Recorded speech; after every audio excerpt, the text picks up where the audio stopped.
Three-word game. Off-season, you got new coaches, you got controversies, you got problems, you got solutions. Let's play the three-word game in the AFC. Buffalo Bills. Run it back. They've not made any free agent acquisitions yet. Josh Allen led them to their first AFC championship game in 27 years. Only have a little cap money anyway, about $6 million. No reason for big moves. Miami Dolphins. Tua be determined. Tua had the second fewest passing yards among all qualified quarterbacks. He got benched twice in the fourth quarter. Ryan Fitzpatrick's gone, so it is a wait, hope he improves. Get him another receiver in the draft.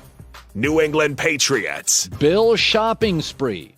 Patriots tight end had the fewest catches and touchdowns in the NFL last year, so they went and bought Hunter Henry and Jonnu Smith, plus some others. Last 24 hours, they've spent $273 million. New York Jets. Get Sam out. Jets haven't had a 4,000-yard passer since Joe Namath in the late 60s. There's a reason. They hire bad coaches. They spend bad money on free agents. They always seem to have like one legitimate offensive lineman, and that's it. Get Sam out. Baltimore Ravens. Just keep running. Led the NFL in rushing and rush percentage each of the last 2 years. Only the 72 Dolphins have been at that pace, and the 72 Dolphins won a Super Bowl, and these guys are good. Let Lamar grow. They do need to address wide receiver, either in free agency or the draft. Pittsburgh Steelers. Steal Big Ben? Lost 5 of their last 6. He looked tired. And in their last 10 playoff games, Ben Roethlisberger, 3 up, 7 down. That's his reality. Cincinnati Bengals. Burrow gets blocking. He was the most sacked quarterback through the first 7 weeks. They have the number 5 pick. They'll either go with Penei Sewell is an option. They will address the offensive line in this draft. My guess is multiple times. Cincinnati's never had great luck. They're fortunate, though, this year in that what they need, offensive tackles and offensive linemen, is plentiful in the draft. Cleveland Browns. Trade OBJ yet? He's their second largest contract, and the team got better when he got hurt. It was their first playoff win since the 90s. He's got value on the market. There is no question. But he is brittle, and he is expensive, and Jarvis Landry is such a dynamic wide receiver himself. It does feel like the one area they could move off a top player and gain help on the back end of their defense. Tennessee Titans.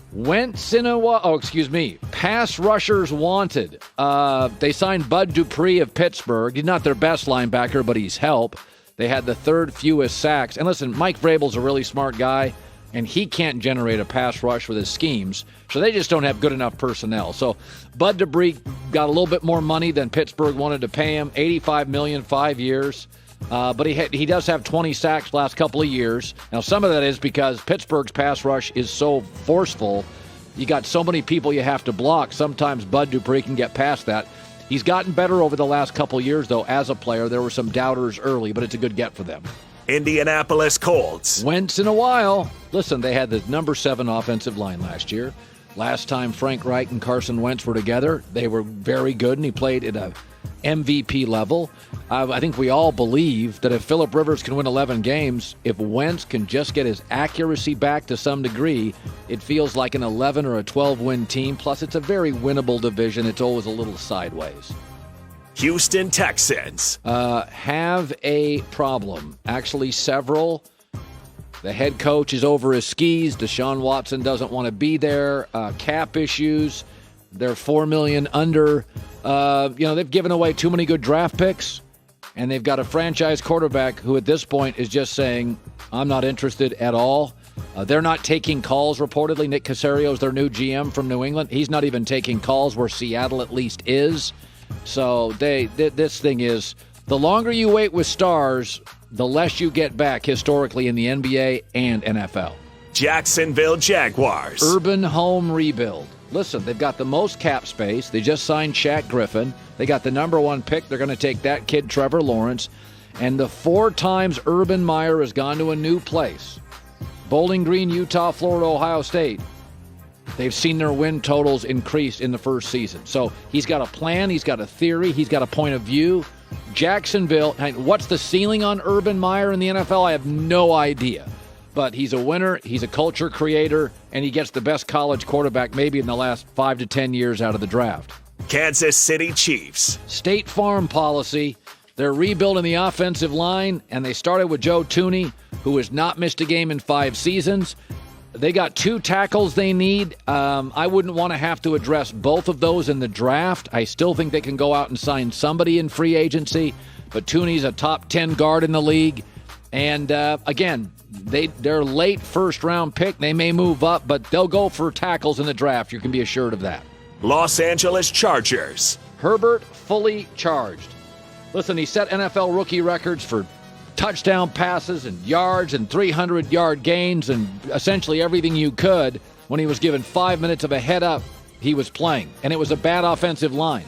So what's Herbert now with a better offensive line in a second year with a preseason? My guess is outstanding. They just signed Corey Linsley, the Pro Bowl center from Green Bay. So Herbert gets a world-class center, a preseason, more reps. Should be good. Denver Broncos. Lock Drew out.